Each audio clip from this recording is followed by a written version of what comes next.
welcome everyone. I'd like to call this meeting to order, and the first item on our agenda is the opportunity for everyone to go around the table and introduce themselves. So, Mr. McIntosh, could I start with you only because I know you?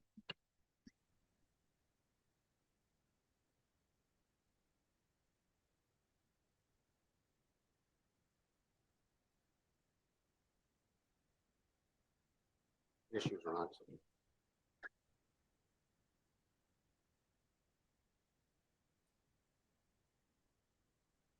Okay, thank you. My name's Jim McIntosh. I'm a retired civil engineer. I've been retired for quite a few years, don't have my stamp anymore, so don't ask me to do anything like that. I've been involved in this communal services program, I'll call it, since it started. Joe and Kelly kind of rooked me in to be on the first technical advisory committee, and I'm quite happy to be here again today. Ron Vanderwall, I'm Mayor of South Frontenac and Warden of Frontenac County. Dan Halton, I'm from Wolf Island, retired from Utilities Kingston, 20 years in the water and sewer underground, and presently a counselor on Frontenac Islands. Morning, Roy Hudel. I'm a counselor in North Frontenac, Ward 2, and I was previously Director of Water and Wastewater Operations at York Region. Hi, I'm Phil Tibble, recovering from a cold, so forgive that. I'm a hydrogeologist and working for a consulting firm here in Kingston. Background in rural development, and grew up in North Frontenac and now live near Inverary. So the only other member of the committee is Mr. Stephen Keeley, who is joining us via Zoom this morning. So Stephen, are you able to introduce yourself? I can certainly try. I think like Jim, I sort of got introduced into this by Kelly, and a little arm twisting there. Presently, I'm working with Central Frontenac, helping out in public works, retired for a few years.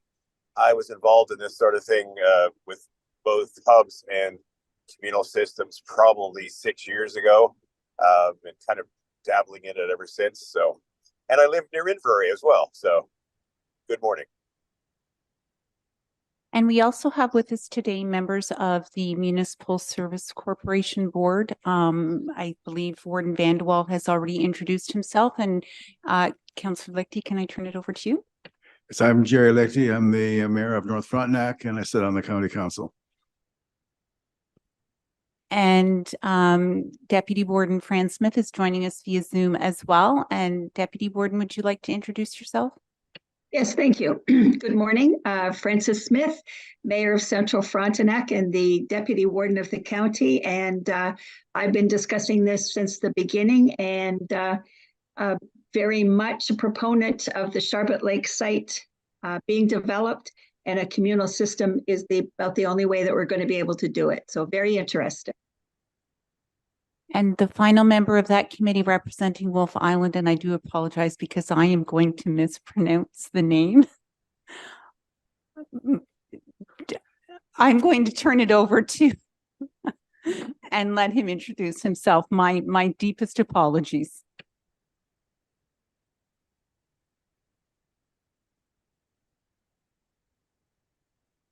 Don't feel bad. I've been butchering my name all my life, so it's okay. My name is Mike Jablonski. I'm also a counselor from Wolf Island. So did we want staff to? Okay, so we will turn it over to staff to introduce themselves as well. I'm going to first turn it over to the County of Frontenac Chief Administrative Officer, Mr. Kelly Pender.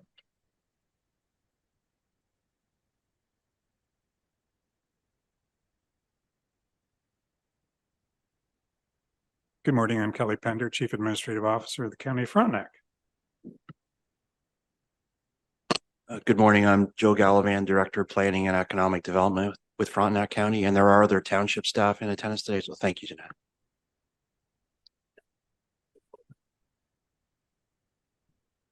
Jeanette. Kevin Farrell, Manager of Continuous Improvement at the County of Frontenac. Troy Gilmore, Chief Administrative Officer, Frontenac Islands. Darwin Sproul, Public Works Manager, North Frontenac. Corey Klatt, Chief Administrative Officer of North Frontenac. Brad Wright, Director of Development Services, South Frontenac. Kyle Bolton, Director of Public Services, South Frontenac. Troy Dunlop, Manager of Engineering and Capital Projects, South Frontenac. And Luis Fragnito, Chief Administrative Officer for South Frontenac. So, excuse me, thank you, everyone. So our first item of business today is to elect the officers for the committee. So I'm first going to ask for nominations for the election of chair.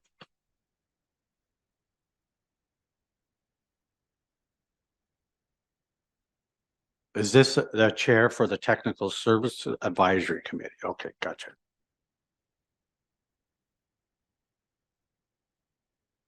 So only members of the committee can actually make recommendations, motions, and vote on them here. So I would need one of the committee members to step forward and either nominate someone for chair or throw their hat into the ring.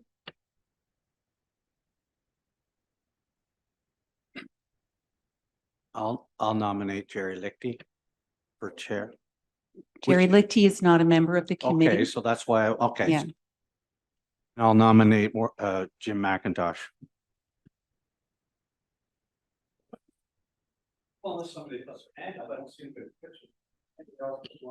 Is there a seconder for Mr. McIntosh? I'll second that. Sorry, Deputy Warden, you're not a member of the committee. It needs to be committee members that are doing the voting here. Okay. I'll second that. And I'm sorry. Roy Hudel.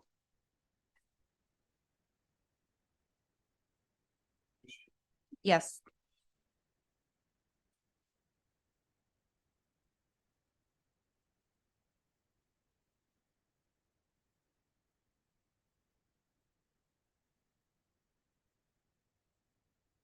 And are there any other nominations for chair?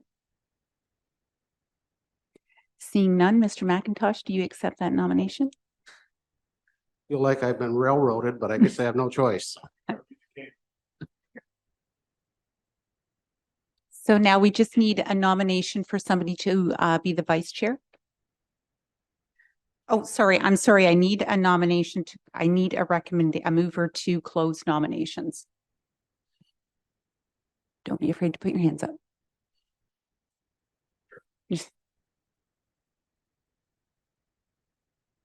And is there a seconder for that?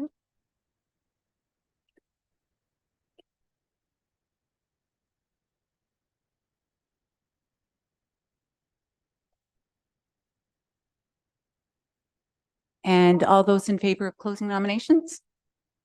So that's carried. And then I just need a nomination for somebody for the vice chair. Would you like to do that, Ryan?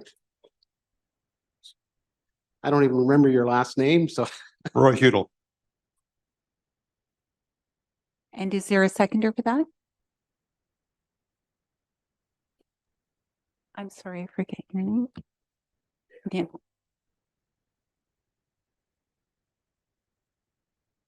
And are there any other nominations for vice chair? So seeing none, can I just have a motion to close nominations? So.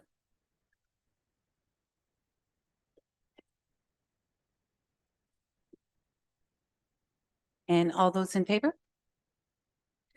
So Mr. McIntosh, can I just ask you to come up to the chair seat and I will turn the meeting over to you.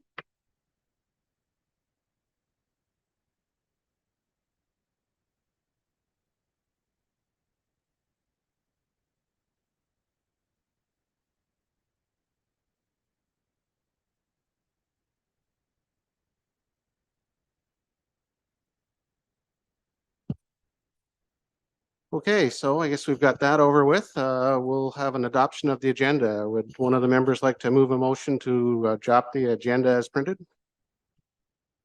Thanks, Roy, and a seconder. I'll get the names in about 6 months, okay?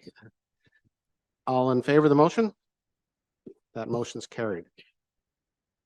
Is there any disclosure of pecuniary interests or general nature thereof from any of the members, or actually anybody in the public wants to make that comment as well? Okay. Seeing none, we have no previous minutes to adopt. Am I correct? No. Okay. So, and is there any deputations or presentations? I don't believe. No. All right. So, Jeanette, we can go with our briefing on 7A, which is the committee orientation. Is everybody okay if I just sit here? It's just a very quick orientation on your role as a committee, our procedural bylaw and what can and cannot be done. So, next slide, please, Brianna. So just a little bit of the agenda there. So we're going to talk about our County of Frontenac procedural bylaw, a little bit about meeting management, pecuniary interest, which is something that needs to be declared by members if they have them. We also have a code of conduct at the County of Frontenac. It covers both members of council and our committee members. So we'll talk a little bit about that, as well as the integrity commissioner. So just a little bit about our procedural bylaw. So under the Municipal Act, it does require that all municipalities have a procedural bylaw. And that procedural bylaw basically lays out how we govern our meetings. Both the Municipal Act and the procedural bylaw outline that our meetings are open to the public. So we do live stream our committee meetings and our council meetings as well. So the public is able to watch them on our YouTube channel live. And again, those have to be open to the public. So that basically means that we can't carry on business behind closed doors. So we need to make sure that any information that the committee is discussing is done in an open public meeting and not, for example, through email. The purpose of the procedural bylaw as well is to make sure that the meeting runs smoothly and decorum is kept. And it also as well governs both council and our committees. Next slide, please. So just a little bit about the committee mandate. So advisory committees are created by council. They're only authorized to do what their mandate allows them to do. So council sets that mandate, and we'll talk about that in the next slide. You're only mandated to advise council. So any recommendations that you do make at committee do need the approval of council before any action can be taken. Next slide, please. So this is the mandate of the Communal Services Technical Advisory Committee. So you are mandated to investigate and recommend preferred water and wastewater treatment options. You are able to outreach to developers, investigate and recommend operating models to council, investigate and recommend processes regarding facility assumption, and to develop and recommend a 5-year budget for consideration by the operating board, which is the Municipal Service Corporation, whose members are in attendance today. Next slide, please. So just a little bit of the duties of the chair for you, Mr. McIntosh. You are to preserve order and decorum. You decide on all questions. So a question basically is a motion that's on the floor, and you put to vote those questions or motions. You rule on procedural matters without debate or comment. So if the chair does want to provide comment on any recommendation, you must step down from the chair. You decline to put to vote any motions that do not comply with our procedural bylaw or are outside of the mandate of the committee. So if a committee member brings something to the floor and it's outside of the committee's mandate, then we don't vote on that. If needed, you can restrain members within the rules of order. And you can call by name members who are perhaps disruptive, and then you can adjourn or suspend the meeting if it gets overly disrupted. So next slide, please. So just a little bit about the definition of a meeting, which I spoke about earlier. So a definition of a meeting is when quorum is present and you're furthering the business, in this case, of the committee. So that's why I said it's inappropriate to discuss committee business through email. And so again, it's not appropriate to meet at local coffee shops or restaurants. It just doesn't look good in front of the public eye. Next slide, please. As I mentioned earlier, we are required to have public notice requirements. So under Section 270 of the Municipal Act, we are required to provide a policy on how we give public notice. So we give public notice through our procedural bylaw and through our publication of our agenda. And that's how we are accountable and transparent to the public. Next slide, please. And again, adherence to the agenda. So again, the agenda is how we provide notice to the public of what the committee is actually discussing. So it's very deterrent to add things to an agenda at the meeting because we simply have not provided public notice for that. So there is a section under other business where you can make announcements. And if it's a matter of urgency, then we can put it on the agenda. But again, it's deterred from doing that because we simply haven't given public notice. Next slide, please. And then committee minutes. So all of the information that you discuss at a meeting is captured in our committee minutes. We do not take verbatim minutes. We only capture basically the recommendations or the discussion that the committee had. And minutes, again, are prepared and recorded by the secretary. So they're not subject to change by the committee unless it's done by committee members, I should say, unless it's done by the committee as a whole. Next slide. So a little bit about declaration of pecuniary interest. So this is a little bit of a wordy slide. I did want to include it all because it is important that you understand your responsibility as a committee member when it comes to the Municipal Conflict of Interest Act and declaring pecuniary interests. So it states there where a member either on his own behalf or while acting for or by another has a pecuniary interest, then you must declare it. So you have to declare it before the actual item is being considered. So that's why we have declaration of pecuniary interest at the beginning of our agenda. If you do have a pecuniary interest, you are not able to take part in the discussion and you are not to attempt any other committee member to sway their decision on the matter. Next slide, please. So there's also indirect pecuniary interest as well. So a direct pecuniary interest is when you are able to have a pecuniary interest. Indirect is when someone else has a direct interest that you are either related to, or as you can see there, a member of the board. So if you sat on a board who has a direct pecuniary interest here at one of our meetings, then you must declare that. There's also, if you're a member of your family, so I believe it's your spouse or child, if they have a pecuniary interest or are able to gain money from a decision being made at the committee, you must declare that as an indirect pecuniary interest. Next slide, please. So what is pecuniary interest? It's basically money. So the next one there is our code of conduct. And as I mentioned at the beginning, we do have a code of conduct that covers both members of council and members of the committee. It was adopted in 2019 and it is required under the Municipal Act to have this. And all those are bound by the code of conduct and you must understand and accept it as well. So the code of conduct was, I believe, provided to all committee members when you were given your letter of acceptance. There was that along with the AODA training documents. Next slide, please.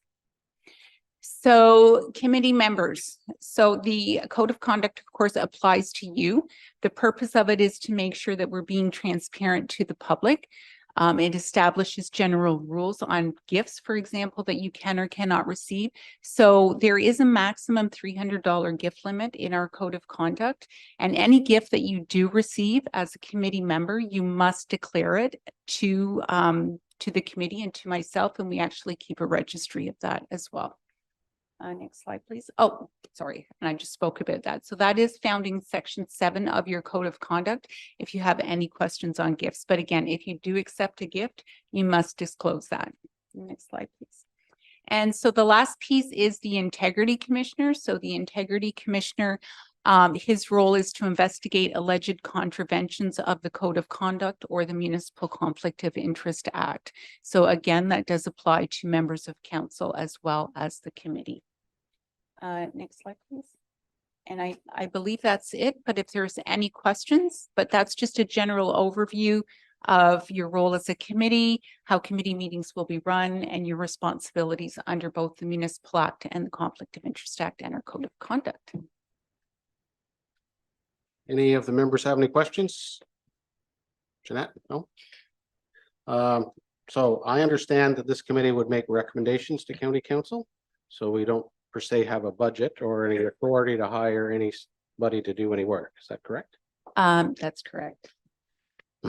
And we also wouldn't have the ability to set up any subcommittees without county council approval as well. Is that That's correct. There's nothing in your mandate that allows you to set up subcommittees. Council has actually opted to choose these members to do the work for them. I just wanted to point that out because when we get later on in our items of business to conduct, there may be some benefit to consider some of those alternatives. And we just need to realize as a committee that we can make recommendations, but we can't make that decision. Okay, no further questions on that. I'll move on to item 7B. Kelly, you want to start your presentation? Thank you, Mr. Chair. And Joe and I are going to go through some of the background, but I'll give you a little bit of the governance heads up to start that. But basically, we've been at this for 6 or 7 years, so this is really a momentous occasion. And I just want to thank everybody for their time today and for everybody that's helped supported this project over the last 6 or 7 years. As a starting point, I think it's best to think of this as an interim committee. What the eventual plan will be is there will be the holding company, Frontenac Municipal Service Corporation, which is the 4 townships as shareholders, Class A shareholders, and the county as a Class B shareholder, non-voting. So the county will be putting up 20% of the cost. The townships will be putting up based upon their weighted assessment share of the initial budget, which is just under $700,000, which is the first 5 years. The Technical Advisory Committee is essentially a proxy for the operating company, which will be incorporated as a entity under the Frontenac Municipal Services Corporation. So we're at a bit of an awkward juncture in that it is set up currently as a committee of Frontenac Council, as Madam Clerk has explained, but the beginning probably early in the new year, the holding company, Frontenac Municipal Services Corporation, will also be meeting. And it might be wise that at some point the two entities, the technical committee and the corporate entity, meet. When we set up this meeting, we didn't realize that we would have the incorporation for the holding company, but that came through on November the 7th. So in the interim, recommendations will flow through to county council and then be disseminated to the holding company as well. The township role in all of this is on the holding company. And here's where governance starts to diverge from a typical municipal corporation. The holding company will be adopting 2 bylaws at their inaugural meeting. One is bylaw number 1, which is essentially how the business of the organization will be conducted. And the second is bylaw number 2, which is an asset transfer policy, which will essentially outline how assets will flow back and forth with the corporation. And we'll go through a bit of that as we work through the agenda. So there are a lot of procedural items up front. The presentation that Joe and I are going to give you in a few moments is going to be old hat for several of you, and the first time you're hearing it for others. So in everybody's interest, if you have questions as we're going through it, Joe and I are perfectly happy to pause and answer questions, or at the chair's call, we could hold questions to the end. But it's about 15 minutes in length. We have provided the same presentation in various forms as it has evolved to most of Eastern Ontario, several of the counties, all of the Eastern Ontario Wardens Caucus, our MPs and MPPs, all of the Eastern Ontario CAOs and clerks, dynamic group, the CAOs and clerks, very dynamic. That was a joke. Joe got it. Especially the clerks, very dynamic group. So we'll go through the presentation, give you basically a high level of how we got here and what we're hoping to accomplish through this. And as we move through the agenda, we'll start talking about, what kind of role do we see the Technical Advisory Committee taking on in the context of the terms of reference, and what are the early priorities to make sure that this gets off the ground and is as successful as possible. So with that, I'll turn it over to my colleague, Joe Gallivan to go through the presentation. He does the first half and I do the last 1/3. See how that works? CAO man. Thank you, Kelly, and through you, Chair. So I have a technical question for the clerks first. Does this change the slides? Okay.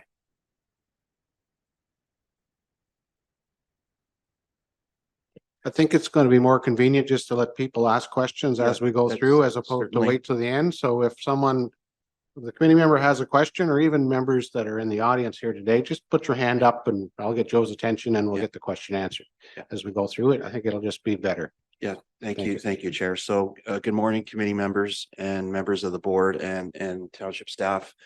Thank you for being here for the first Technical Services Committee. As Kelly just mentioned a moment ago. Okay. As Kelly just mentioned a moment ago, this is the first technical committee. You're going to play a major role in pointing the compass to the board of directors and the eventual holding company because of your knowledge around this table. Thank you.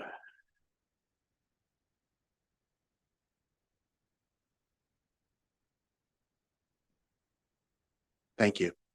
So just a brief overview of what Kelly and I will be speaking to, why we're doing this.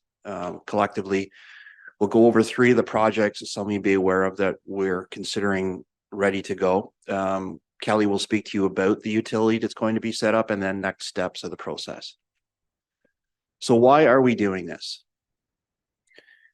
In Frontenac County, none of our villages and hamlets have full municipal water and sewer services. I believe there's no other county in that situation.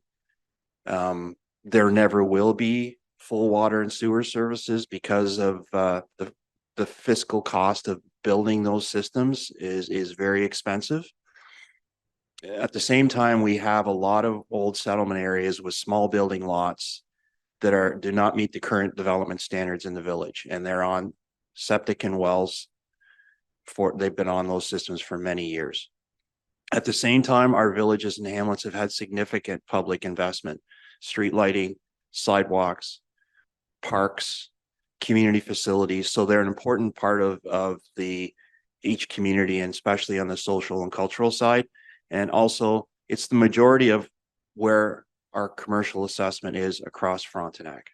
So they're very important to the long-term health of Frontenac County. So when we started this process, and it's still in place, communal services in provincial planning rules are seen as a preferred alternative, just second to full municipal services. And that has been in the provincial policy statement since 1997. It has not resulted in very much development on communal services anywhere in Ontario. Part of the reason is because of the requirement for a developer and to enter into something called a municipal responsibility agreement, which is under provincial legislation. And it's important because it protects the health and safety of the community. Essentially, the agreement is required between a municipality, a council, and a developer if they're going to install these systems. And what it requires is approval from that township council that should the system fail, should the developer go bankrupt or disappear, the municipality must take the system over and make sure it operates. Of course, for a very cautious approach, because of the limited fiscal capacity of many townships in Eastern Ontario and other parts of Ontario, councils would wisely say, okay, if you're going to put $1 million of infrastructure in the ground on communal, you need to provide us with another check for $1 million that we can put in a reserve fund so that if something goes wrong, even though you'll see in types of systems, the risk is no longer very high. If something goes wrong, we'll have the money to cover. And it may be a good planning proposal in front of councils, but usually, and in many cases, council at that time, the developer says, we're not interested. Our business case can't finance this extra money, and they walk away. That is one of the biggest hurdles for not having some more of these systems in the ground. In terms of Frontenac, so this is a statement right from the county official plan that says lack of municipal services in our villages challenge future community viability. So as your planners, we are required to think not just 5 years ahead or 10 years ahead, but 25, 50, 100 years ahead. And certainly for me, when I look at that statement, it makes it clear, what is Frontenac going to look like half a century from now or a century from now if we keep doing what we're doing in terms of development? We can't build full services. We probably never will be able to afford to do that. So we would be stuck building on private septic and well systems. And what will the landscape look like 50 or 100 years from now if that keeps going out? And I see a lot of sprawl and potential hollowing out of our villages and hamlets because new growth can't go in there because of the small lot sizes. So that's really what spurred the county council to say, let's look at a different way to bring communal services into Frontenac. I'm sure some of you on the committee are fully aware of the differences in the systems. This is just a little cartoon sketch of your conventional municipal system on the bottom half, left side of the screen, the big box of water and sewer plant treating an entire community. And then the top of the lake, you have the standard private lot by lot, mostly on-site well and septic. Communal is a different form of servicing that is scalable depending on the number of lots. There's a lot of benefits for using communal in a rural setting because we don't have the rate of growth that you would have in an urban setting, nor are we near the GTA. For example, Peterborough County, in some of their townships, have been dealing with residential applications of over 400 units. But that's not what Eastern Ontario is. It's unlikely. But the beauty of communal is that it is scalable and it can be built to local conditions. So some of the advantages quickly, certainly the environmental side, particularly with climate change issues.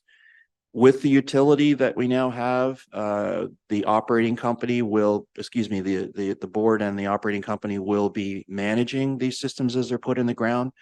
They have fewer malfunctions and longer life as long as they are maintained consistently.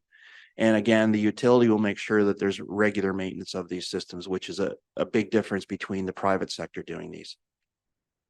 And then from the planning side, we can actually build walkable communities, smaller lots because of the communal. They don't have to be 2 acres in size. And we can now start to knit new development into these villages and settlement areas. Instead of having to build new lots adjacent to these villages on 2 acres, they can now fit better into the community. So this was the first piece of work that County Council supported in 2016. And it was really to look at what the potential was for communal services. Mr. McIntosh was involved in this study. He sat on the technical committee, provided guidance to the consultants, WSP out of Ottawa. And basically what the study said is that the perceived obstacles that you hear in the professional world of there's going to be engineering challenges. You've got the financial piece that I've already talked about that is going to shut down developers' interest. And then planning challenges because not many official plans have policies that support communal services. This study proved that those are just perceived obstacles, that they can be overcome, especially if you do a model that it goes beyond a municipal boundary, but is regional in nature, like what we're doing. So as part of that work, we asked the consultants to look at a real life example so we could show the decision makers what the difference could be if you built on communal services. So this is an aerial view of the village of Inverary. And the property I've just highlighted is a subdivision that was approved by County Council, I believe 7 years ago. It's called Willowbrook Estates. The land area is just under 70 acres.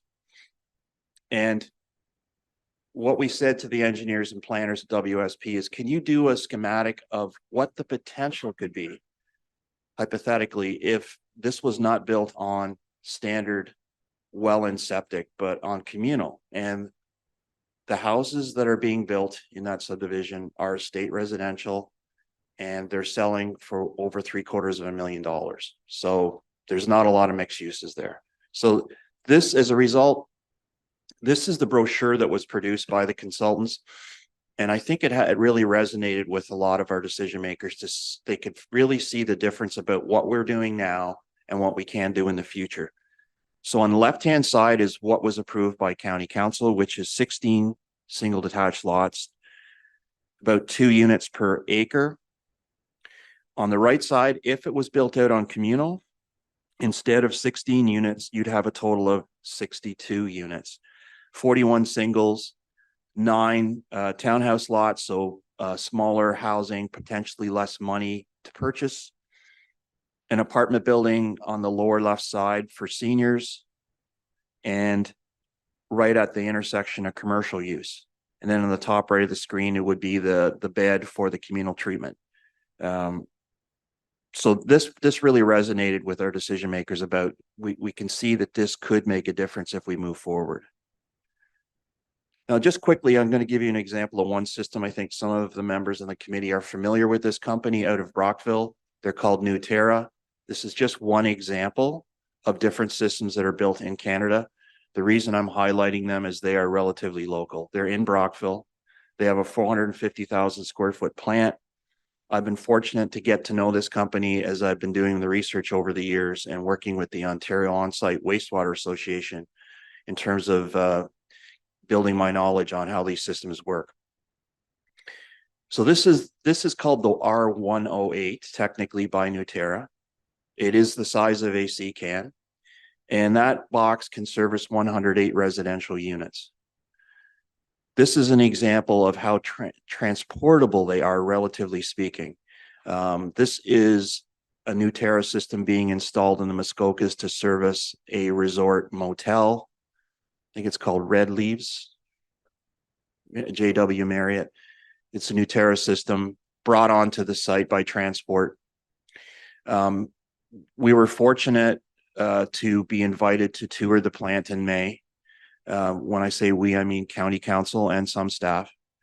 And they were able to literally walk into the CCAN, and what was evident and what was shown to us is that the majority of the plumbing, for lack of better words, in that box is not, it's something that you could essentially buy at Home Depot. It's not high technology or proprietary. It's only at the end of the treatment system where the Newterra solution comes into play.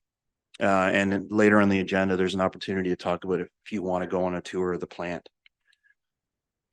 This is just a map, again, to show where they've installed them across the world. So when we did the tour, they were building one that was going to Ethiopia, one to France, a couple to the UK, and some to the United States. So if you look at North America in particular, they've built over 22,000 of these across the United States. One of the major reasons that is happening is that the federal government, Housing and Urban Development, have been promoting decentralized services as an alternative for rural development. You'll notice that in Ontario, there's not a lot of dots. And I think the argument can be made that the approvals required by the province to put these in the ground is a challenge that is difficult to overcome from the private sector. And that's why we've set up this utility. So very quickly, 3 projects, they're ready to go in Frontenac County. And again, stop me if you have any questions. Certainly. Go ahead, Ron. I was just going to make a comment that even though they don't see many in Ontario, North America, I would assume included Alberta, Fort Mac, they had 15,000 people living on this system. Okay. And again, I just want to reemphasize, we're not promoting Newterra. There are other systems. It's just that they are a local example that was easy to get to, and their system is well established, but it's not like they are the be all and end all of communal systems. And I think some of the members of the committee here with the expertise can also say that. So of course, this is a map that we usually use to show people the context of Frontenac. The real positive thing about this map from a planning perspective is that the entire region of Frontenac is collectively supporting this proposal. That means sooner than later, we will be able to tell developers, you can come anywhere in Frontenac County. And we have solved the problem to allow you to be easier for you to build communal systems. You don't need to approach a municipality and enter into municipal responsibility agreement because the systems will be taken over by a public utility.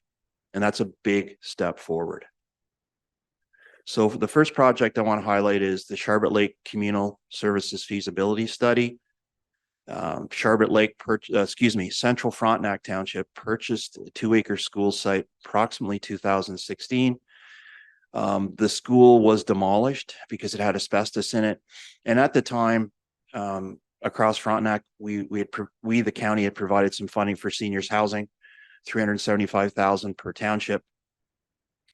And Central Frontenac was looking at using this site to build seniors housing using the existing well and septic. That would have resulted in a total of eight units.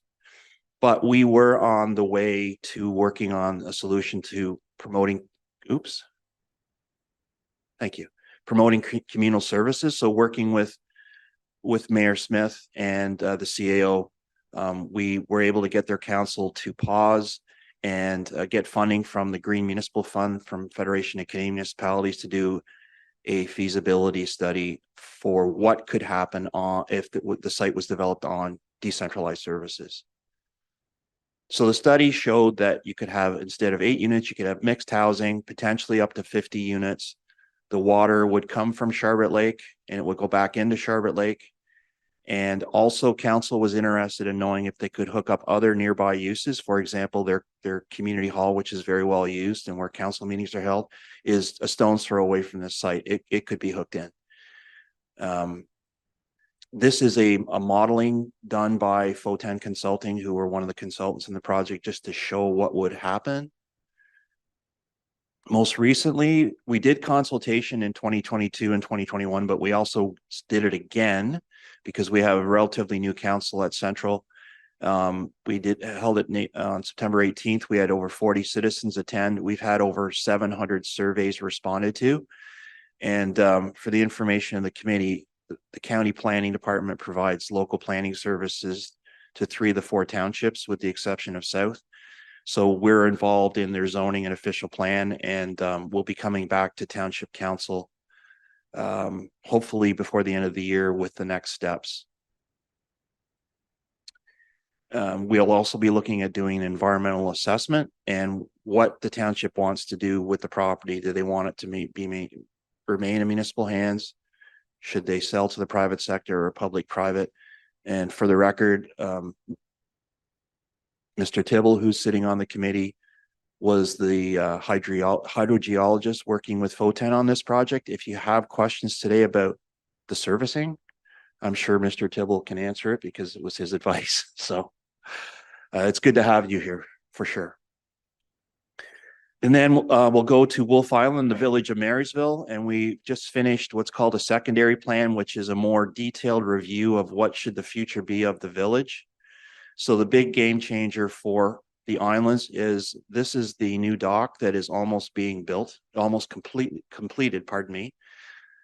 And this is a significant change for the island because what it means is the new Wolf Island ferry will be docking permanently in the village. It will not have to dock half the year at Dawson Point, which is in the countryside, which is the destination for the Wolf Island ferry when the ice comes in. That will no longer be the case. So now if you live in the village, you will be able to walk on and walk off that ferry if you work in downtown Kingston or somewhere else. As part of the study, we looked at, and also I should say, Ministry of Transportation at the time they did their plan, they had committed to operating not just the new ferry, but the existing ferry. So essentially doubling the capacity of cars and people using the system. At that point, we had some consultants from population projections, and they said, you can expect a significant increase in the village in the next 20 years. That's why the previous council committed to doing this work. So again, we started it in 2019. This is an aerial view of the village of Marysville.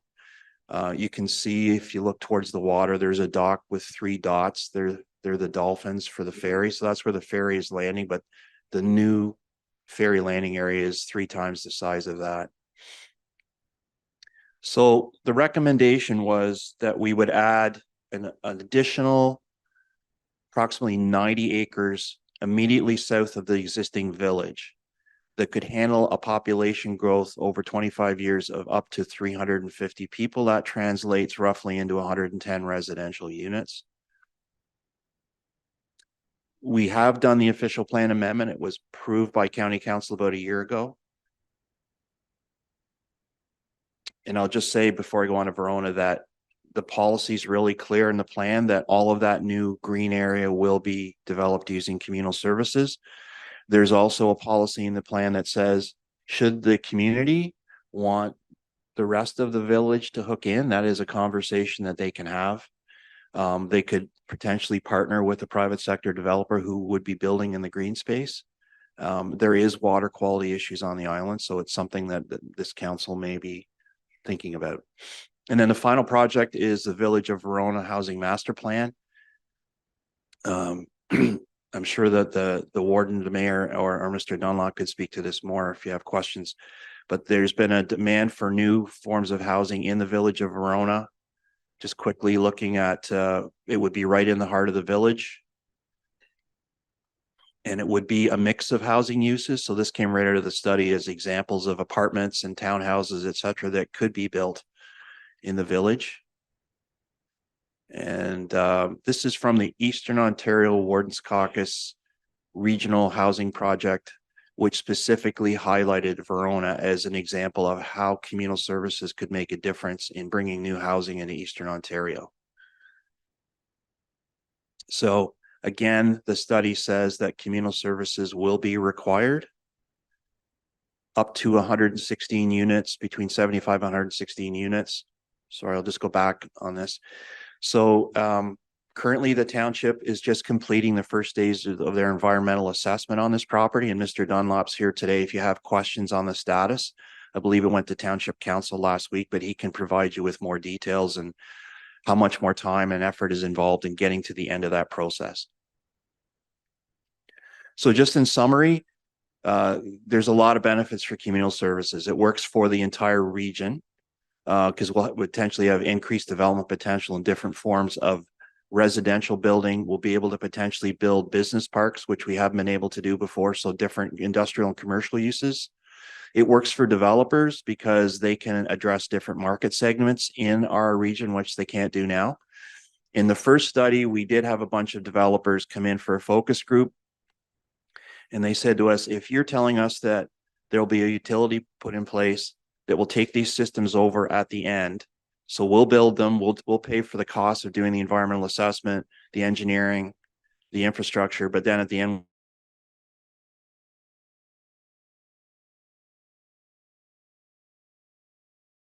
The other important consideration that the governance committee went through was, how does this affect planning?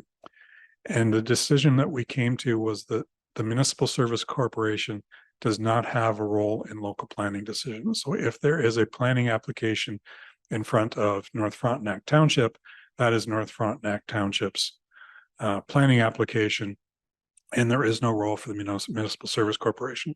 Having said that, if it is going to be on communal services, the township could elect to have the corporation eventually own and operate that. So the Municipal Service Corporation, separate corporate entity capable of borrowing and applying for grants and contracting services. Oops.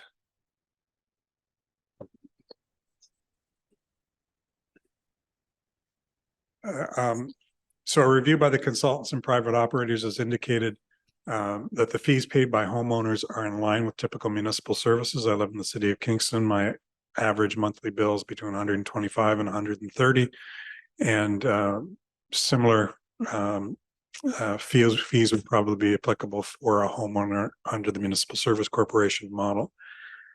Also, they took a look at, what is the lifespan of a water and a well and a septic system, and work that back. And again, it's roughly the same, although the difference being that communal services will be regularly monitored, reported, water quality tests will be done, and they will be reported to the ministry.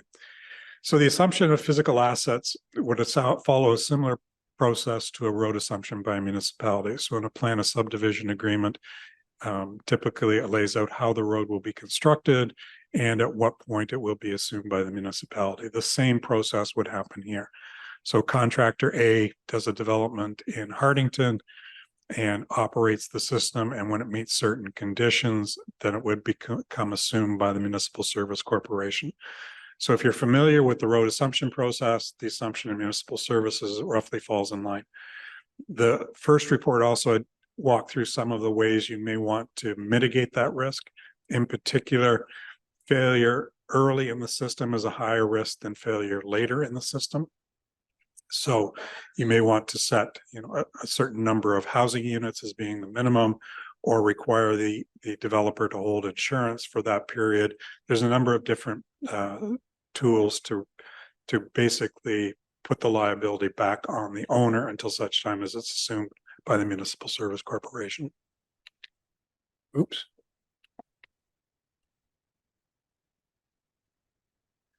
So all 4 townships have agreed. The county has agreed as well. The county official plan was amended in October to reflect this.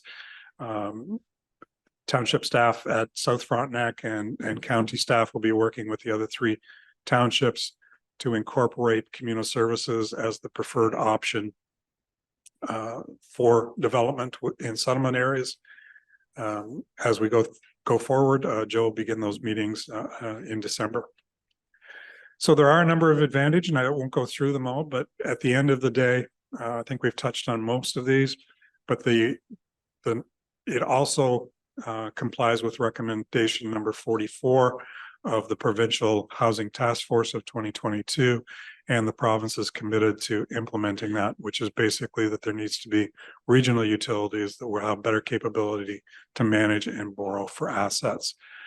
So as we've met with politicians and we've met with federal politicians, we were to meet with provincial politicians this week, but that got canceled. But we have met with our individual MPs and MPPs to talk to them about the project. They are on board. We do have several recommendations to them on the technical part that we can get into as we go through the process. But at the end of the day, we do have strong political support at the province for this, as well as through the Wardens Caucus as part of their work in providing housing for Eastern Ontario. The Engaged Frontenac site, so if you just Google Engaged Frontenac, Communal Services has all of the background, including the reports and business case study. And that link was also in the staff reported as provided in today's agenda. So with that, Mr. Chair, Joe and I are available to answer questions. Okay, Mr. Keeley, I think we lost you because of a bad internet connection at our end when I tried to reach out before. Do you have any questions on what, on the part of the presentation, at least you were able to hear and see? The rest of it's all included in the package. Yeah, I'm here and I'm back, and I had no questions at this point though, but thank you for suggesting that. Okay, we certainly weren't trying to keep you out of the meeting. It's just whatever happened with our internet. I guess we don't have fiber here, perhaps. Is that the case? Yeah, we do. We do? Okay, just wasn't working. All right. So any questions for any members of the public or anybody else?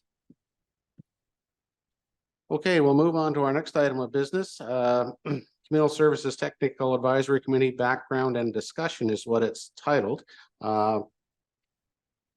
I guess you have a presentation to kick this off, I think, Kelly. Do you want to put that at the start? Yeah, well, that was basically the presentation that Joe and I gave, and we provided 5 different headlines of things that we might want to talk about, beginning with promotion of communal services to developers. What's the best way to access developers?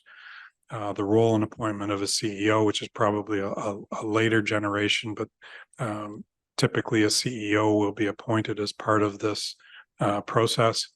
Asset disposition policy, which was laid out in the business case, but developed by a county administrator and a lawyer, and probably needs some technical eyes to make sure it still makes sense.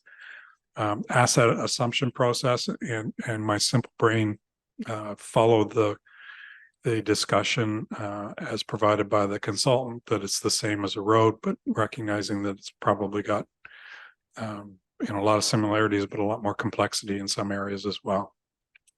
And finally, potential operating models in terms of, is this something that we would be looking to a current entity like Utilities Kingston, Perth Public Works, Aqua,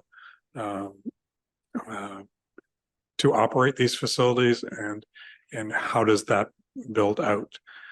So with that, I do have a walkthrough of the asset disposition policy that we could go through, but I think that's Kelly, probably we have further a down. question from Mayor. On the Randall. planning side of it, and I know that we've changed the official plan at the county, but now this presentation says hamlets. It doesn't need to be a hamlet though, does it? Because I already had somebody approach me that wants to do a resort on a lake, and he's saying he thinks this would be a great idea. So I know we refer to our official plan being changed at hamlets, but it's not just hamlets, right? Yes, Joe, go ahead. Through you, Chair, you're correct, Warden. And so the county official plan amendment specifically says that where they're going to go in your township will be decided by your council. So Frontenac, Mr. Wright is currently leading your official plan update, and he's working on communal services policies to decide where they'll go. They don't have to go in the villages and hamlets. And we will be going to the other 3 townships in either December or January with an introductory report to start the conversation about making decisions and making it clear in your official plan where you do or do not want them to go. You may not want them in every settlement area, for example. There may be ones you think are big enough or have more services in them that would be more appropriate. You may not want them on every lake, or resort development is certainly something. We pointed to the one in the Muskokas that certainly Communal could help on. And then, of course, there's the rural areas. Do you want to recommend that they be permitted in rural areas, rural designations, not prime ag, but rural designations? And if so, at what scale? And I think that's a really important one, because you could have, if you don't have anything in your plan, you could potentially have a developer walk in with a 200-acre parcel and say, I want to build on Communal and I want to build 400 units, which is not, it's not good planning, quite frankly. So there's criteria you can put in your plan that says, yeah, we support it in rural areas at this scale in this type of development, those kinds of things. And those are things you're going to have to decide at your council table, and we can guide you through that.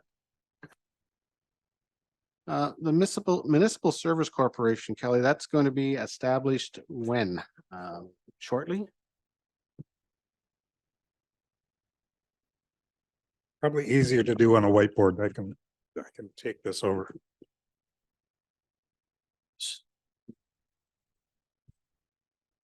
Jim, I don't know if you want to take, I know 5 minutes is never 5 minutes, but somebody's asking for washroom breaks, and I don't know if there's anybody else that needs one. Actually, why don't we take a break right now? Because we're still playing around with the computer to get things streamed properly. So maybe 5 minutes. Okay.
Only just, No, three bubbles. okay. So the Frontenac Municipal Service Corporation.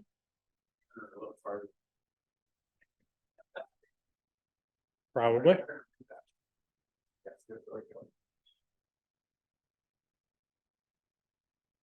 The Frontenac Municipal Service Corporation was incorporated on November the 7th.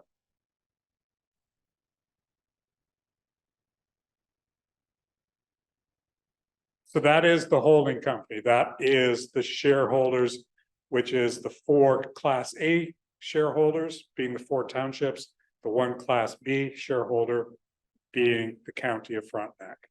Class B shareholder being non-voting. At a time to be determined by Frontenac Municipal Services Corporation, there will be another municipal service corporation that we call operations.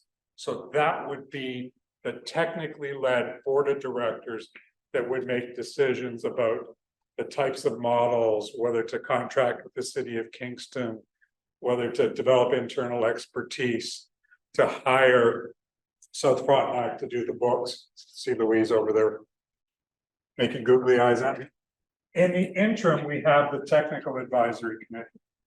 So the technical advisory committee will essentially morph into the operating board. Not saying that this group, but the kinds of discussions that you are providing today are going to form a foundation for the Municipal Service Corporation. So this could happen fairly early, or it could happen as we get closer to the first development. Let's assume for argument's sake, that first development is Verona and they start construction sometime in 2024, 2025. Troy's now giving me the googly eyes. So sometime in the next year. At that point, the Municipal Service Corporation, the operating corporation, will begin to develop rate structures and operating procedures based upon the direction provided by the board.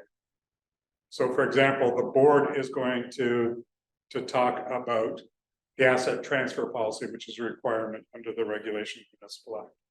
The board is going to talk about potential dividends, which we put off for 7 years.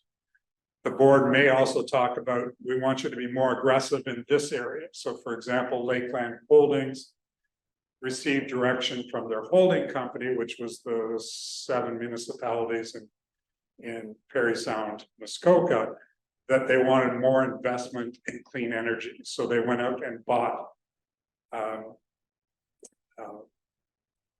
water power leases throughout the region to increase revenue. They also saw a need for regional GIS. So Lakeland Holdings developed another corporation to do GIS. So the direction comes from the 4 shareholders to the operating company who implements that. Okay, any questions from any of the committee members? Is that as clear as mud to you guys as it is to me? I think one of the things that I'd like to suggest for our committee, the analogy that Kelly gave us of a subdivision road assumption. We don't have that policy set up for the assumption of communal services, and we don't have standards set up like you all have in your subdividers agreements or your roads in your municipalities. We don't have any of those things yet. And I think that amongst the list of items that are under item 8, there's also those other items that we're going to have to work with as someone kind of in the middle between the municipal representatives, particularly their public works departments. What type of facilities do you want to see? How do you set the standards for your roads? You're the ones that are going to enforce those subdivision agreement requirements. I see this as being a similar thing, but another add-on. So I think our committee should be looking at having that role. And I'm also not sure how quickly this is going to roll out. I'm not positive on how the EA process now works, but it used to be something that was developed through a plan of subdivision was exempt. Does anyone here know if that's still the case? Perhaps Troy, are you familiar with the Class EA process enough to know my answer to that question for me?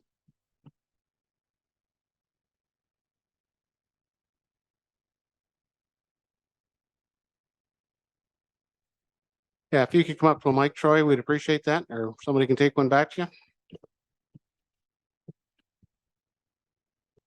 Through the chair, the EA process for the establishment of a municipally owned drinking water system, as an example, could not be replaced by the consultation processes of a plan of subdivision based on the March 2023 municipal class EA assessment.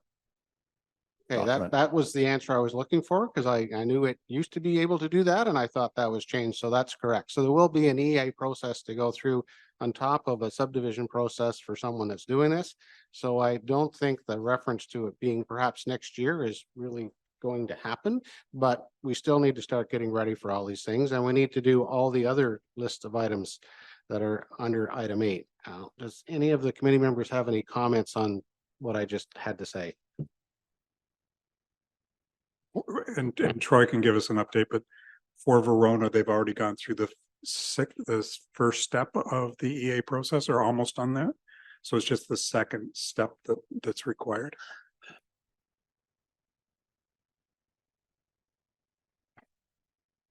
Yeah.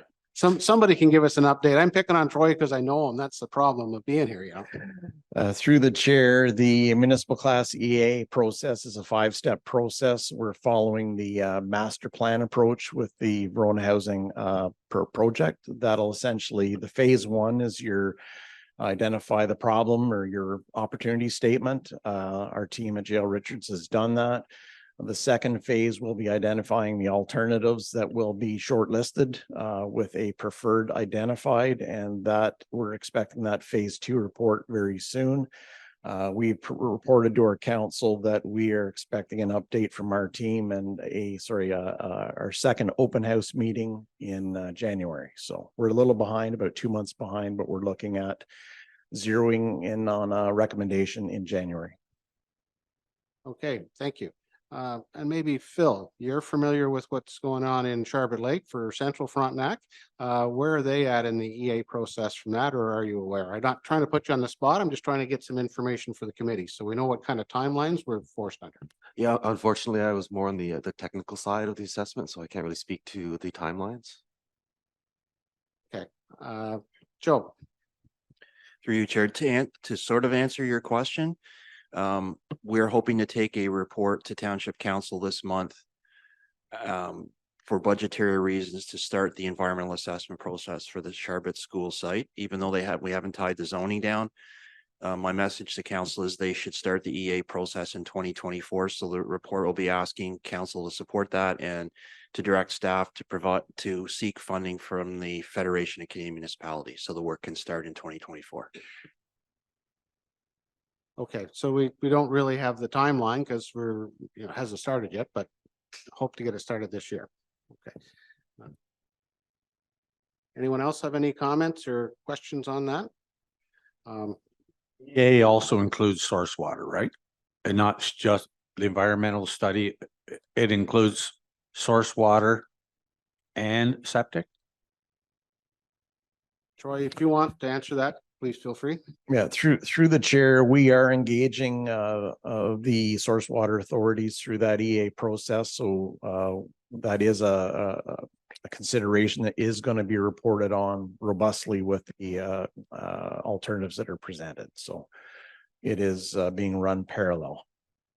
And just to comment on that, one of the things that we have mentioned to most MPPs or MPs that we've met with so far is that those two agencies don't talk to each other and they both could have a different end result, which would really make things pretty messy when you get to that stage. And they recognize it, and we'll see. Yeah, I would assume that you could run the subdivision approval process concurrent with an EA process if you were going to do something that was a communal service community. But they're two kind of distinct public processes. That would be correct, Troy?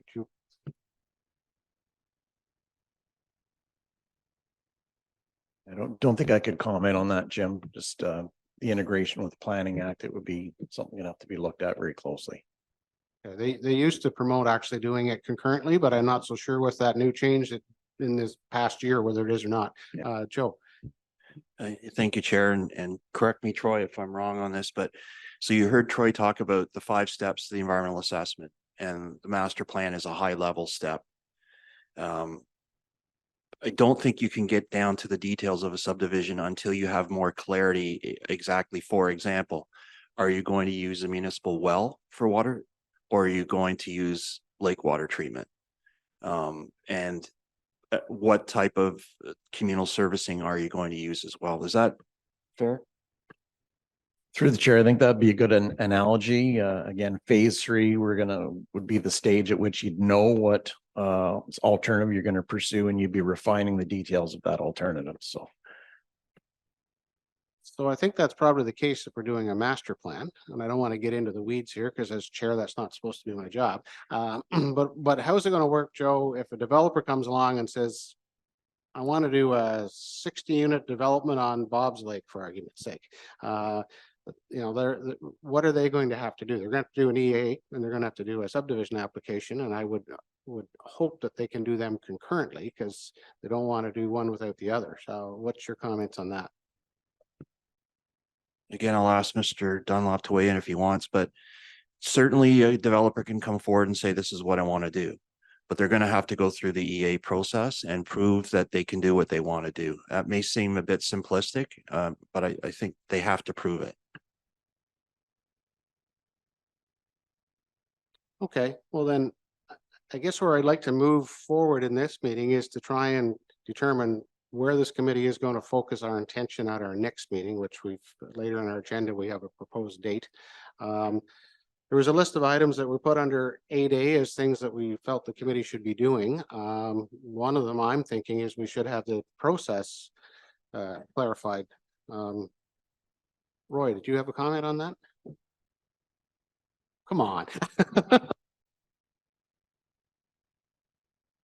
I just think we need to get the process set out, and then we can hopefully start looking at what we need to do as a committee to do a better job on behalf of who's appointed us, being the county. There's not a lot of use of us going out and promoting communal services unless we have some idea to tell those developers what process they're going to need to do and how those two processes can be intertwined or not. And I don't know the answers because some of that stuff's been changed. So maybe we need to find a way of getting that information to the committee so we can better address the promotion of what we're trying to do. As far as the CEO role goes, I'd like to deal with the Municipal Service Corporation, at least meet those people before we start trying to work on that one. Kelly, you agree with that approach? Yeah, there was a lot of discussion at the governance committee about when a CEO should be appointed. And I think it came down to appoint early to lead this process or appoint late as we're getting closer to the process. I suspect that the work that was anticipated for that hypothetical CEO being hired early is going to be accomplished by this technical advisory committee. I'd also point out that the reason Mr. Farrell is here today is because process mapping is his life. And we probably need to get Kevin in a room with the planners and the engineers and figure out what that process is so that we could bring it back to this group, and maybe that can happen as a working session at the next committee or prior to the next meeting at some point as well. So thank you, Kelly. Do any of the committee members have any suggestion as what items we should have on our agenda for our next meeting? And I can go around the table and put you on the spot, or perhaps you can volunteer to give me your comments. Roy, start with you. So I agree that, you know, we should be out there promoting the communal services, but I'm having a hard time when there is an actual project that's starting now. Like, you know, we're looking at Charter Lake and Rona, their ears out. So I'm having a hard time understanding as a technical committee where we're going to start. I think we all are. We're all kind of struggling with that because we've kind of been thrown into this. But again, I'd like to go back to that assumption of services comparison for roads in a subdivision. Because eventually we're going to be at a point where there's going to be services being designed to service communally various individual owned properties within a subdivision or a condominium or whatever. And there's no process that's in place now to deal with that. We don't have any standard set as to what treatment systems are preferred or not preferred. None of those technical details are in there. Plus this whole other list of stuff, which is perhaps not as technical, but is still required. So I think we need to be trying to get that process started, because I personally think that before long, somebody's going to come along and say, yeah, I want to do that project, whether it be on Bob's Lake or Lowborough Lake or whatever. And if it's somebody that has sufficiently deep pockets, they're going to railroad the thing through as quickly as possible. So to that point then, Mr. Chair, is, I mean, something that we could look at is preferred suppliers, you know, or preferred technologies. Yeah, I think that's where we want to eventually get to, and I'm not sure where we start in that process, but I think that's where we want to head to, is where we actually, in my mind, I would like to have a decision by this committee made as a recommendation to county council, and perhaps it's a recommendation to all of the municipalities. You know, are we going to accept the 3 different types of sewer collection systems that exist out there? The small bore system, the vacuum system, or the conventional gravity system. Those are the 3 that I'm aware of. There might even be more, but do we want to get into all of those different systems and have different expertise required to run them? That type of detail, I think, is something we want to get into eventually. Probably not there yet, but that's some of the weeds that I see that this committee is going to deal with. Bill, any comments or questions on everything I'm saying here? Yeah, I think that the only thing I could add at this time is that perhaps one of the avenues to promote is not just through developers, but through planners or planner associations. The developers usually come through a planner and collect the assembly of expertise studies that's required to advance their project. No, that's a good way of doing it. And I think Joe's been probably doing that through his affiliation with various planning organizations and municipalities. I don't know, Joe, if you've had an opportunity to talk to some of the consultants that provide that, but that might be another area to look at marketing. Through you, Chair. So it's an interesting comment by Mr. Tibble, because some of the local planning consultants have been following our work, and they are seeing the value of it. And so for recently, for example, South Frontenac Council had a delegation of a large parcel of rural land next to Collins Lake, and they want to build a new development partly on communal services, because they know that where we are with the process, we as Frontenac are, and that we're going to be supporting these.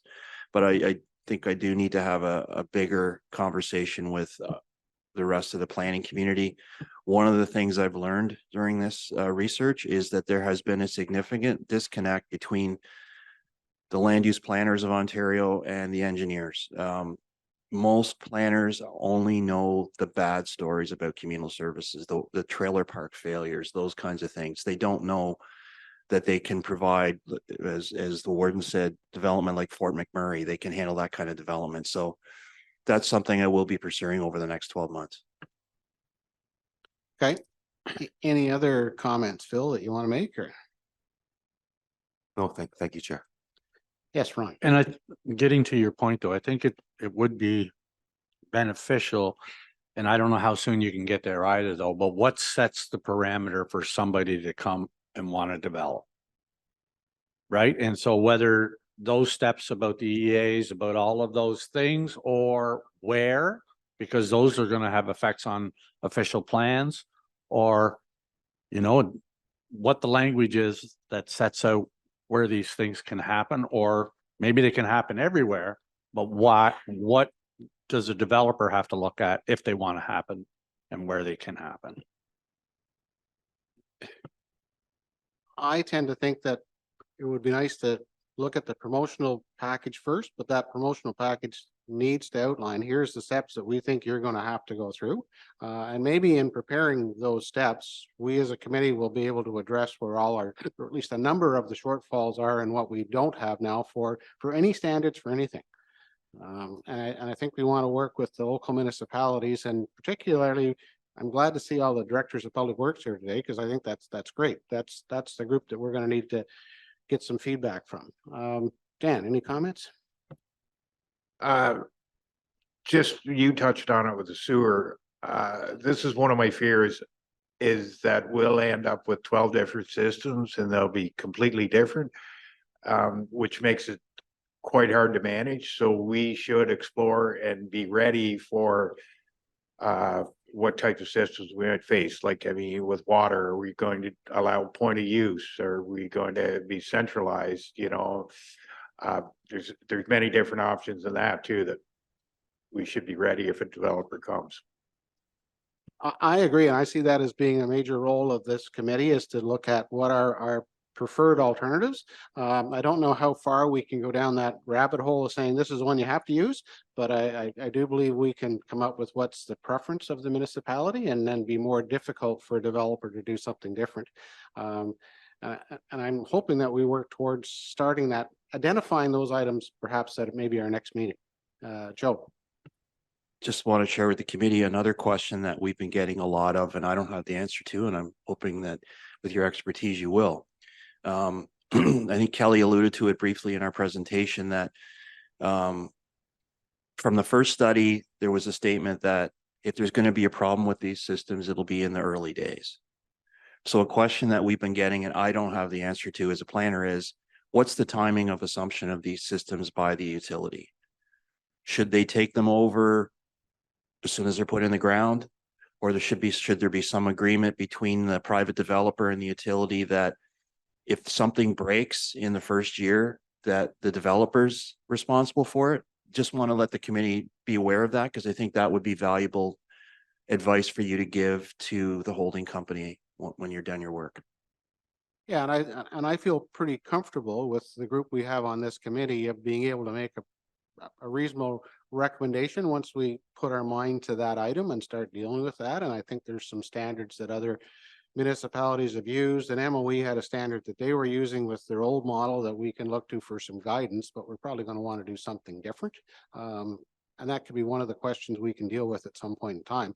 And that's all part of that, assumption issue, right? When do we assume it and when do we take over maintenance and ownership of it? And that may be tied to revenue as well, Joe. I may, with just one other comment, certainly working with developers, the more clarity you can provide to a developer when they come here in terms of the local official plan policies, the servicing solutions, the timing of assumption, the more interest I think we will get in having developers come to Frontenac, because it'll be absolutely clear that we have gone down to that level of detail, that they don't have to be worried about timing or a scale or anything like that. And that'll be a big benefit of your work. Okay. Any other comments on this 8A item on our agenda from any of our members or members of the audience here? All right, I guess we'll move on to the tour of New Terra. Oh, Jim, could I just say something? Certainly. I think the committee could really benefit from having a couple working meetings with Kelly and Joe and Kevin, and use their expertise to help you prioritize what needs to be done and to begin to start up the asset part of it and the roles. I think the staff would be very helpful in that situation. Thanks, Fran, and I agree. I was assuming the staff was going to be stuck with us like glue at every step of the way. Is that not the case, Kelly? Crazy glue. I'd add to that the staff from South Frontenac, because they're essentially working through the ins and outs of it at this point. And the public works managers. Okay, thanks, Darwin, for offering your time there.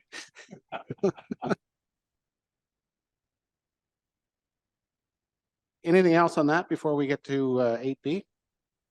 All right, so Joe, are you wanting to arrange a tour for New Terra? Is somebody else looking after that? Who would be the person who do that? And are the committee members interested in doing it? Through you, Chair, yes, certainly I can set up a one-day tour. Maybe I think it takes approximately 4 hours. be gauging on the interest of the committee members, and I'd also like to be able to invite township staff as well who haven't been there and have an interest in it. We could, through the clerk's office, we could pull some dates. Is December too early? We could do it early next year as well. Certainly, Brad Gaffney and Newterra is willing to entertain a meeting with us. Ron, The only comment I was gonna make is, and I know we're looking at that place because it's local, because it's whatever. Is there any way to get a option B or an option C? You know what I mean? It's pretty hard for this committee to look at it and say, well, we're not going to recommend one, but we've only seen one and it's the only, and I'm not saying that they should fly to California or anything. But they need to have at least a couple of options that everybody would be comfortable with to say, we could recommend any one of these 2 or 3, something like that, instead of getting into 50. But I know Newterra is the one that's right there. It's handy. It's easy to go take the tour of, but we can't narrow it down to, well, the only thing we've seen and the only information we've got is Newterra. So we think it's great, but there has to be at least 1 or I would say 1 to 3 options would be max. I totally agree with you, Ron. I think that we need to have more than one, but I think the opportunity to go look at one facility nearby and hear their sales pitch, if nothing else. They can give us some indication of what kind of service quality they can get with the effluent going out, what's the startup issues, how much does it cost to get the thing started, what's their normal operating facility or methodology. That would give me as an individual a better feeling for this. But I agree, we need to find more than just one, and I think that we'll find the development industry will want more than just one. On that note, then I would rather have one of our staff, not my staff, but one of our staff that's going to be dealing with this, take a look at it more than me. Yeah, I would like to go, Joe, and I guess what I'm going to suggest we do is if you could contact them and see what dates might be available, and then send something out. Roy, you had a comment? So I would be interested in the Newterra tour also, but knowing that it's a sales pitch. So it would be more beneficial to go to a municipality that has one of these systems set up already and talk to the operation staff there and see the real stories. And I think there's people like Mr. Tibble and Mr. Dunlop who probably have better connections than I do in terms of municipalities and maybe could reach out to them. Yeah, yeah, for sure, possibility in that regard. I'd also like to add, Mr. Chair, that while there may be 100 companies, that would like to do that sort of work, it really breaks down to just a few types of technologies. So if instead of focusing on option A, B, C, D from different companies, as long as we have the understanding of the different types of technology, if they're familiar with the operators and such, an example of that would be a good substitute for, like, we don't have to see all the different companies. Seeing 2 or 3 companies that comprise the 99% of the types of technologies that are used would really cover the bases. Okay, I see there was someone at the back. Sorry, I don't remember your name. That's Kyle Bolton with South Frontenac. Through the chair, sorry, just to expand on that, I was also going to ask if we had confirmation from any potential operators like Aqua Utilities Kingston that they can run these systems, or if they are running these systems, just to expand on what he was saying. Kyle, could you reach out maybe through the Municipal Engineers Association and see if there are places that have some of these systems operating that might be willing to share some information with us, perhaps? Is that a possibility? Yeah, we'll see if we can find an engineer to do that. And I have had several conversations with Utilities Kingston, and they are interested. Yeah, because I agree with you, Phil, that we want to look at the technology, and I'm just picking Newterra because they're close. They do offer a kind of unique package, or at least they were, where they would actually do all the design and set the system up and operate it for the first 3 to 5 years. I don't know if they're still doing that or not, but they were one of the few providers of that small scale sewage treatment facility that were doing all the work for the developers. So they were a bit of a system by choice for the development industry because it was easy. Not necessarily because it was the best or it was right. It was just easy for the developers to do. And I don't know if that's still the case, but I still wouldn't mind looking at what they've got. And I think we do need to find out from somebody who's operating it how it works. Any other comments from anyone? Yes. I know that this has also been interest from other council members of South Frontenac to have a tour. I think it provides a good visual to get the understanding of what a communal service is when when I can speak for the fact of seeing it myself, then it makes a big difference to have that visual. So if the invitation can be senior staff, but also a council member at each lower tier, I know there's interest at South Frontenac. Joe, how many people typically will Nutura take on a tour?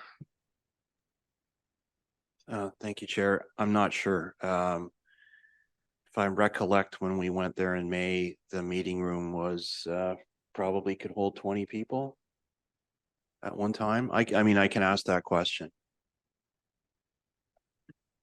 Okay, so what does the committee think? Should we go ahead and do the Nutura thing and at the same time look for another opportunity where somebody's operating a facility? I've got mine. Go ahead, Kathy. Central Frontenac would also be interested as well. Okay, thank you. So what do you think? Should we go ahead?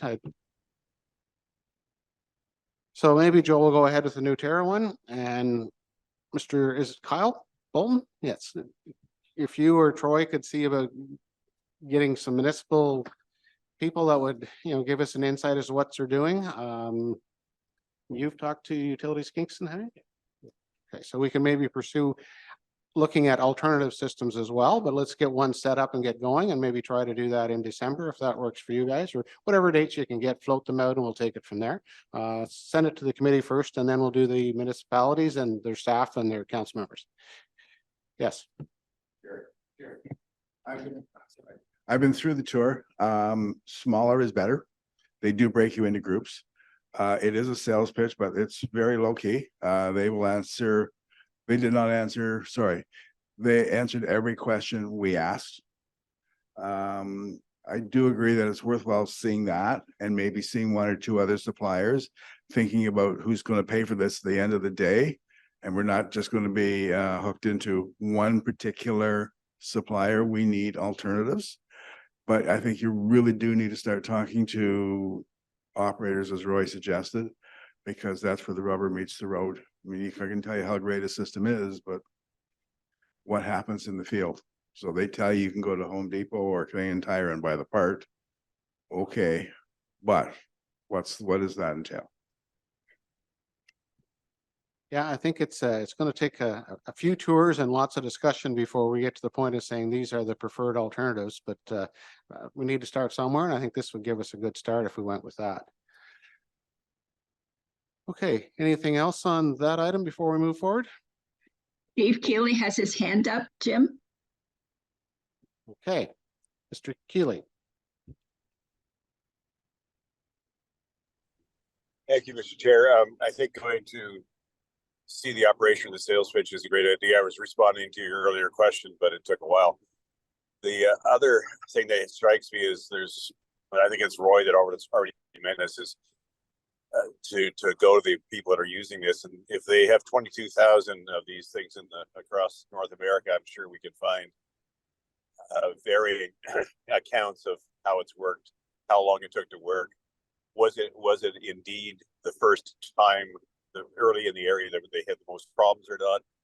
When and if they did sign over. So, if you were asked to do this on your own, that's exactly what you do. It's like buying a new car. You're going to ask some other people that have that car, how did it work out? From a procurement policy point of view, I think we sort of have to have at least two, probably three. But seeing as this is so new, I think maybe we need to take the plunge and go with something that's closest. That's just me thinking out loud here. Unless we can find another alternative that is, as you say, Mr. Chair, near enough we can go and visit, not Southern California. But I think we have to do a little bit of research before we jump. On the other hand, it really is, on the other hand, we need a plan. And I think the working committee that you're talking about, that we need to start looking at what the hurdles are, both from a sign-off point of view and from a technical point of view. How does this stuff work, and will it work for us? We have to do a little bit of that and come up with a plan that's going to operate for us. Whether we have it all right or not, we still need a plan to move ahead. And thanks for listening to that.